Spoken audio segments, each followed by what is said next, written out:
Hi everybody, welcome to our DAT IQ Weekly Market Update. This is our update for November 4. Can you believe it? We're already into November. It's episode 361. I'm Dean Croak, Market Analyst here at DAT. Special guest, DAT's very own Robert Rouse. Robert, it's been too long. How long has it been since we've had you on the show? I don't think I've ever had the pleasure of being on the IQ Live, Dean. I think you and I have had a couple videos that we've done for DAT, but you haven't had me on IQ Live, so I'm excited to be here to talk about some cool stuff. I swear we've had you on the show somewhere. It must have been another show then. Okay. Yeah. So for those that don't know you, tell us a little bit about what you do. Yeah, so I'm the staff product manager for carrier products at DAT. My focus at DAT is all thing freight matching. So anything that we can do to improve the carrier's experience on how they can search for freight, book freight, and do all that right on the DAT platform, both on our web and mobile platform. So it's been a pretty exciting time at DAT the last couple of months, but yeah, that's kind of where I've been working at. Yeah. All right. Well, we'll bring you back a little bit later. You've been doing some cool things out talking to brokers and carriers in the last few months. You've got some pretty interesting stories to share with us. So we'll dive in to do a quick market update. We'll start talking about some of the key trends we're watching. A lot's happening in the freight market in particular this week with the government shutdown. Spot rates, though, surprised me and a few of us at DAT. They dropped by about 2 cents a mile across the board at the end of the month. Spot market appeared to lose some steam at a time of the month at Thanksgiving when it normally picks up. US Bank Shipment Index came out, one of our data partners, down 2.9% in the third quarter, negating the almost 3% gain from the previous quarter. Shipments have decreased almost 40%. That's the US Bank Shipment Volume Index, almost 40% since late 2020. Most of that's happened in the last 2 years. Volumes are down 10.7%. The shipment index, with the exception of the second quarter of this year, every quarter of the last 3 years has seen a decrease in shipment volumes. Good news, though, the US Capitol tree is on the move. The People's Tree is a 53-foot, 50-year-old red fir from Nevada, just north of Truckee. It's being hauled this year by a T680 Kenworth from the Knight Swift fleet. Custom-built hail trailer with custom side walls that are transparent so you can see the tree. Michael Porter is driving it. He's been with Swift for about 8 years. It's on its 3,700-mile journey cross country. It'll be at Joint Base Andrews in Maryland on November 20 before it's outside the US Capitol for time for Christmas. Diesel prices surprised again after quite a few decreases in the prior week. Last week jumped. It was the third biggest jump this year, up 10 cents a gallon to $3.72. The market shifted basically on the sentiment of sanctions announced by the Trump administration aimed at Russia's two biggest oil companies, Rosneft and Lukoil.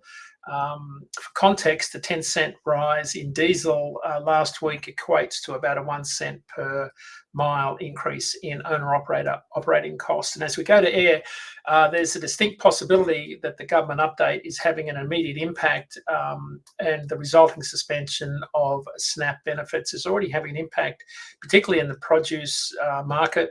We don't have any USDA data because of the government shutdown. We haven't had an update on fruit and veg shipments since September 23. So we actually don't know what the truckload volumes are looking like. But what we did see last week was a significant drop in refrigerated load post volumes, consistent with the market losing some steam as it results to spot rates. When they normally go up, they went down. Load posts plunged last week by about 14% week over week. Normally, load posts at the end of week 44 and Halloween go up by about 17%, going back to 2017. So the reversal last week is consistent with what we're hearing in the market, and that is that the decrease in truckload volumes is consistent with some of the shutdown from the federal government level. All right, this week's market update will be out this evening at dat.com/market update. Right, let's have a look at some of the market condition index data that we're seeing across the market. Load to truck ratio up to 6.59. Historically, dry van spot rates see a 13% surge in load post volume, spot market volumes, a 13% increase in volume at month end as shippers clear their docks, and we see some of that last minute e-commerce replenishment. However, load post volumes were down last week by about 1%. But tight capacity persisted along the southern border in Texas and Arizona, as reported by brokers, attributed mostly to the ongoing immigration and customs enforcement activity. Load posts in those regions along the southern border up 17% week over week. Notably, Nogales freight market experienced the most significant capacity crunch. Load posts are up 35% week over week. Laredo, the largest dry van spot market, where you see most of the trucks crossing from Mexico, load post volumes up 20%. McAllen, where ICE have been particularly active, load posts are up 34% week over week. Having a look at the refrigerated market, there's a distinct possibility, as I've just mentioned, that the SNAP benefits have been having a pretty big impact on the produce market. Usually reefer spot market volumes are up 17% in that last week around Halloween. Load post down 14% in the reefer markets. That's a pretty big swing. Midwest reefer markets, though, particularly in Missouri, showing some signs of capacity tightness due to the increased fresh turkey production that starts right about now. Load post volumes in Missouri, particularly Joplin, surged 10% last week, up 33% in the last month, signaling the critical 3-week period for fresh turkey shipments. Outbound Joplin reefer rates up to $2.36 a mile, up 2 cents in the last week and 5 cents in the last month, sitting at about 10 cents per mile higher than this time last year. So we're seeing some strong seasonality in those Midwest markets already. In flatbed, load truck ratio up slightly to 23.91. Capacity remains very tight in the Pacific Northwest. Load post volumes surged by 11% last week, up 55% in the last month, mostly coming out of Medford and Portland. Specifically the Medford market, load post volumes up 13% last week. Most of that capacity tightness is on loads to the San Francisco Bay Area and Los Angeles. High demand for flatbeds drove spot rates up by about 37 cents a mile, or about 15% last week for loads to the Bay Area. Having a look at our year-over-year look at spot rates, dry van line haul spot rates erased the prior week's gains, down by 2 cents a mile last week, averaging $1.70, sitting about 3% higher than this time last year. On our top 50 lanes, as measured by load volume or loads moved, unchanged for the third week at about $2 per mile on the top 50 lanes, and in our 13 bellwether states representing about half of our loads moved, they were down a penny per mile to $1.94. In our refrigerated market, the national 7-day rolling average was down 2 cents a mile, settling at $2.08. The market seems to be losing a little bit of steam in the temp control market. There was a lot of activity early in October, but we're seeing a little bit of cooling as we head into this Thanksgiving period. I think that's temporary. We'll see a little bit more activity as we get into the next couple of weeks. And in flatbed, after remaining flat for the prior 2 weeks, flatbed rates dropped 2 cents a mile to a national average of $2.05, still sitting about 9 cents a mile or 5% higher than this time last year. All right, let's have a quick look at our 35-day forecast as predicted by Ratecast. These are the rates out over 550 miles, excluding fuel, so they're true line haul only. For those that haven't seen the forecast, the blue is the historical 7-day rolling average. Green is what Ratecast, that's bounded by upper and lower forecasts. So Ratecast in dry van is expecting spot rates up 3 cents a mile out to the 5th of December. And according to our forecast last year, or actual last year, rates ended at about $1.71 at December 5. So if Ratecast is on the money this year at $1.73, rates will be 2 cents a mile higher by the time we get to the 5th of December. Low case has rates down to, high case has rates up to. In the refrigerated market, a little bit of a cooling this week. Ratecast was picking up a lot of the MCI, or Market Condition Index, activity last week. So last week it was more bullish. This week it has toned right down, and it's suggesting that rates will be up 4 cents a mile out to December 5 at $2.12. Last year at that junction they were $2.06, so that will have rates up 6 cents a mile compared to last year at December 5. What you can see there is that by the time we get to I think it's about the week before Thanksgiving. Rates will peak at about $2.16 on that Monday before Thanksgiving for the rest of that week, and then dropping about 4 cents a mile out into the first week of December. And lastly, in flatbed, Ratecast is expecting rates down a penny out to December 5 at 203. That will still have rates about 7 cents a mile higher than where they were last year. All right, so that's our market update for this week. Let's bring Robert back in. Robert, question of the week. DAT has some exciting new tools for brokers posting loads. How has that impacted carriers in DAT, and where do you think that's going? Yeah, absolutely. First off, I can take a step back and say, what we're doing at DAT is we want to make sure that we have a secure network for everybody, for both brokers and carriers. And so one of the ways that we have done that is we've released the carrier management suite for brokers.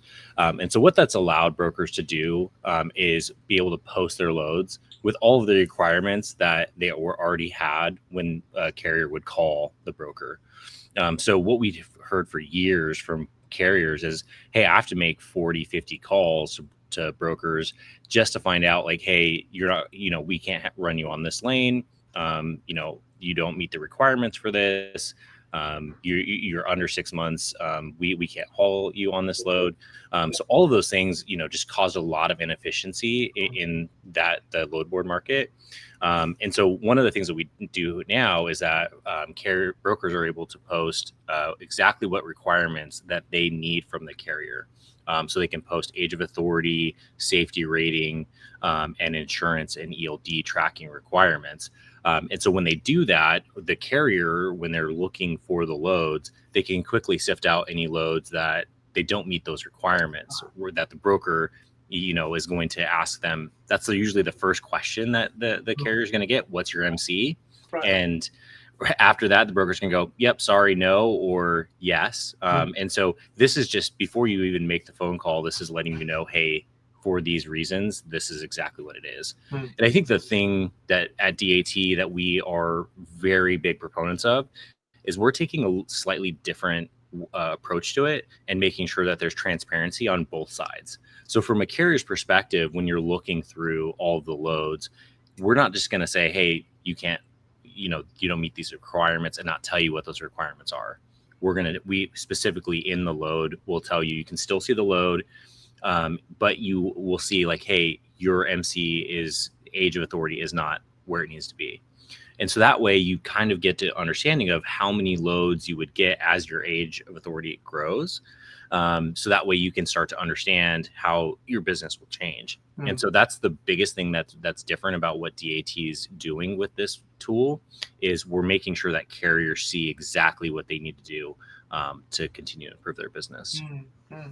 What other things are on the drawing board? What do you think sort of 2026 is going to look like for brokers and carriers tech-wise?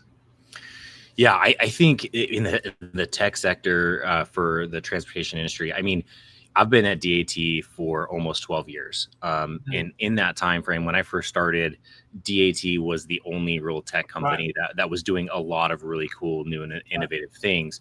And I think, just over the past even, year or 2 years, we've seen a lot of tech companies come to market with a lot of cool solutions. And at DAT, we've made a huge investment in a lot of some of those acquisitions that we've done, like, the tracking and tracing from Trucker Tools, which is providing both sides of the network a really awesome solution.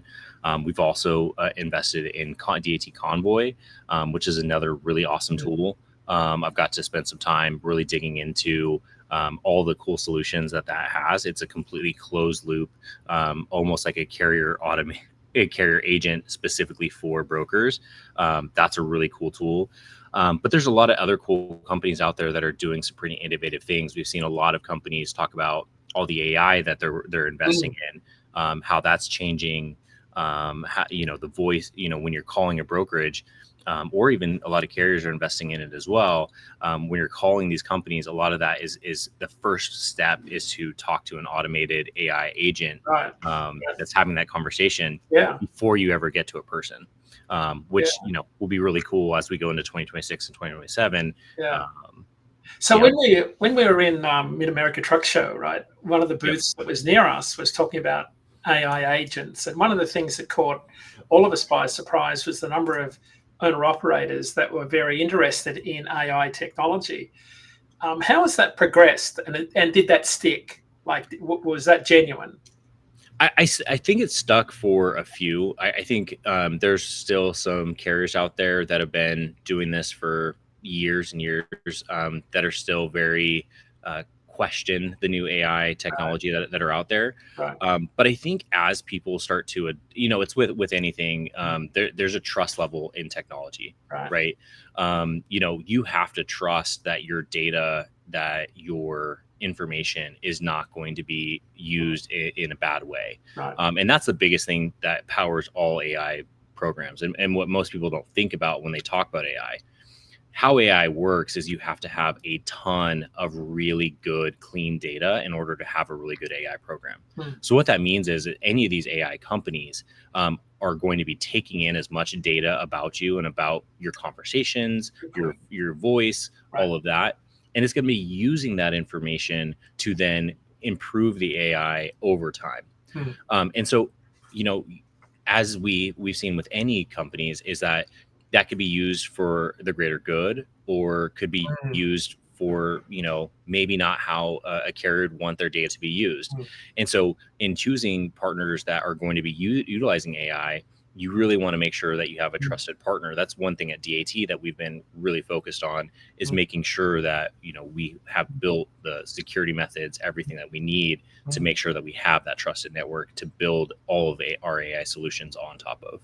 One thing I've liked about the whole concept is that it makes me sound smarter, right? So like, I kind of joke with people about, I've always struggled since I've been here about my conversion of Australian English to American English, because it is very different.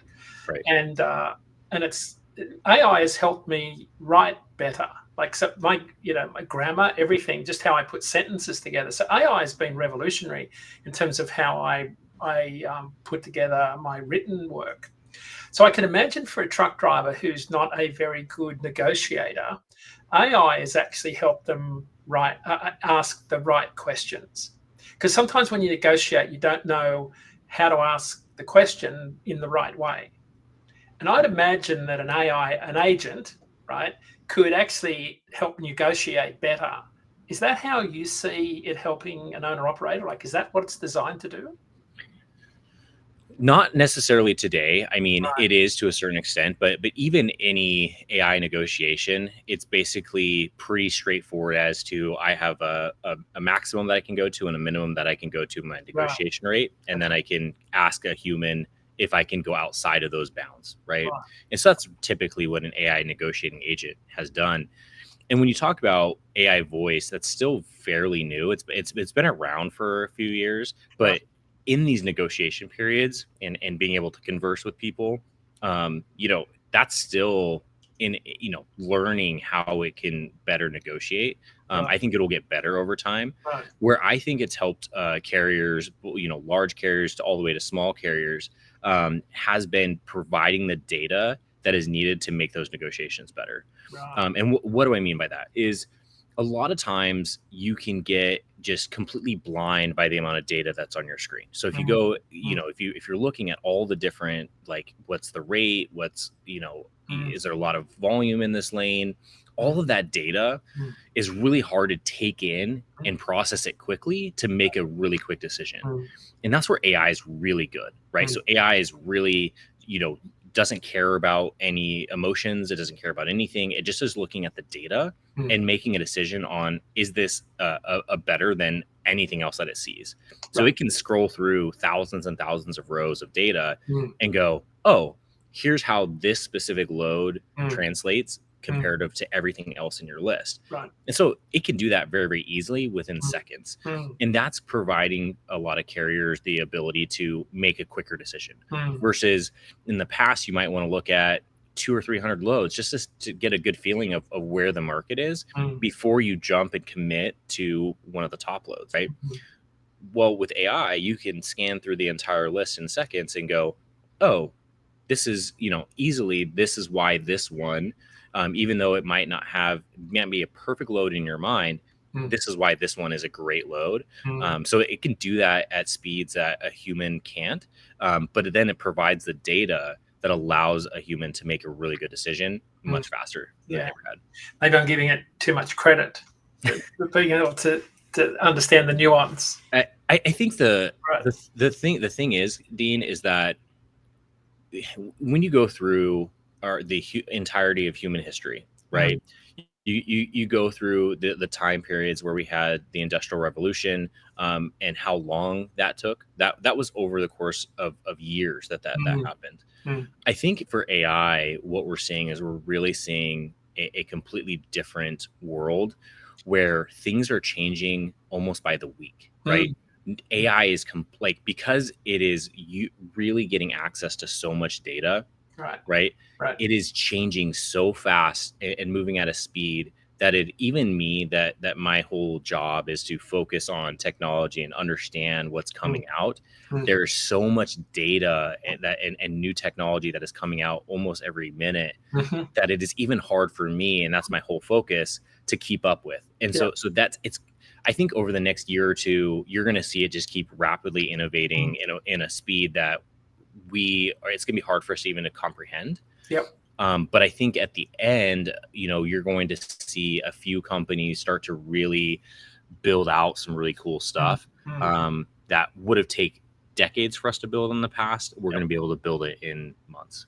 So how does a broker not how does a carrier not become disadvantaged because they're behind the wheel of a truck as opposed to a broker who's in an office developing these tools, because they're in very different operating environments? Yeah, I think that's where having really good partnerships with Mm. tech companies like DAT is going to be a really huge play Yeah. for those companies, Yep. because essentially what you're looking for is you're looking for a partner Yep. that is going to help you get the Mm. tools that you need to Yep. be able to compete. Yeah. Right. And that's really where DAT has succeeded in our history. Yeah. Is we started at a truck stop where we just saw Mm. a way to help carriers and Yep. brokers connect in a way that had never been thought of before. Yeah. And we're still using that same innovative dream Right. today into figuring out how we can make those connections happen. Mm. And we don't focus on, hey, what are the top 100 companies doing? We're figuring out how we can help everybody from an owner operator to a large fleet. And the solutions, while maybe slightly different, we want to make sure that we can connect all of those in the Mm. same way. So that's really, if you're not personally investing millions of dollars into AI, that's fine. But just make sure you're looking at partners that you can trust that will help you along those lines. Yeah, I can imagine that's where the carriers need to lean on us more than anything, because it'd be quite easy to feel like you're completely disadvantaged with when you're in that negotiation with brokers. Yep. You were down at a conference last week with a bunch of brokers. What were the highlights there that you can share?